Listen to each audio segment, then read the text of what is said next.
50,000।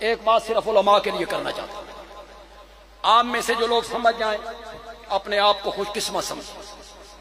ساری زندگی یہی رونا روتے رہے، ساری زندگی یہی رونا روتے رہے۔ ابو بکر خلافت کھس لئی،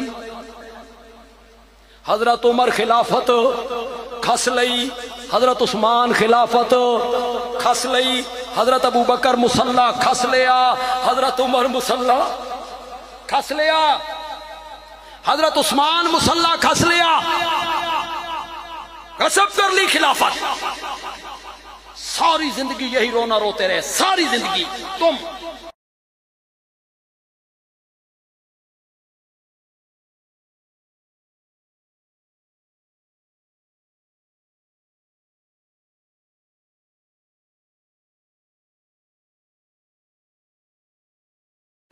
کس کے گھر آ گئی تھی؟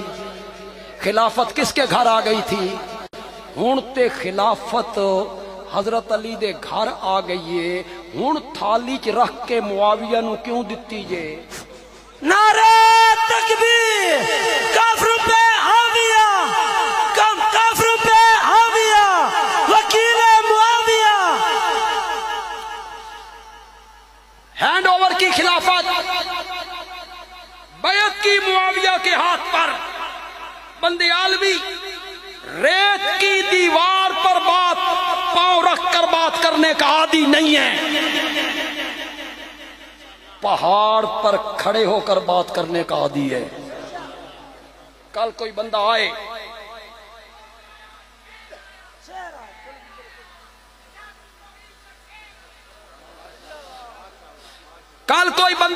میری بات کو جھٹلائے، سن سکتے ہو تو سنو۔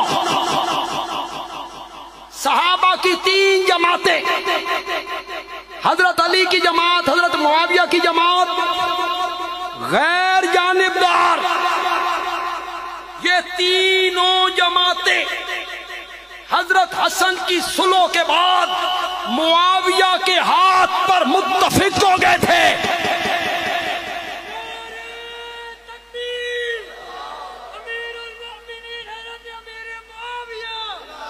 50,000 صحابہ نے ان کے ہاتھ پر کیا کی تھی؟ زور سے بولو زور۔ اور تمہارا بندیالوی کوئی کچی باتیں کہنے کا عادی ہے؟ میں نے معاویہ کو پڑھا ہے۔ یہ جو میرے مخالفین مجھے تانا دیتے ہیں، اللہ تیرا حشر معاویہ کے ساتھ کرے تو میں بڑا خوش ہوتا ہوں۔ اللہ تواڈی دعا نو قبول کرے، اللہ تواڈی دعا قبول کرے۔ ہمارا حشر اگر معاویہ کے ساتھ ہو جائے، وہ میرے نبی کا صحابی ہے، پھر وہ کاتب وحی ہے، پھر وہ پہلے بحری بیڑے کا موجد ہے، پھر وہ بحری لشکر کا سالار ہے۔ 19 سال اس نے خلافت کی۔ اب یوں ہی بولتے رہتے ہو ملوکیت تھی جی، ملوکیت تھی۔ بندیالوی ہاتھ باندھ کے پوچھنا چاہتا ہے، حضرت حسن نے حضرت معاویہ کو کون سی چیز دی تھی؟ تو کون ہوتا ہے ملوکیت کہنے والا؟ حضرت حسن نے جو چیز دی تھی وہ کیا تھی؟ خلافت۔ میں نے معاویہ کو پڑھا ہے، میں نے معاویہ کے ناقدین کو بھی پڑھا ہے، حضرت معاویہ پہ تان کرنے والوں کو بھی پڑھا ہے۔ عائشہ التوحید کے نوجوانوں،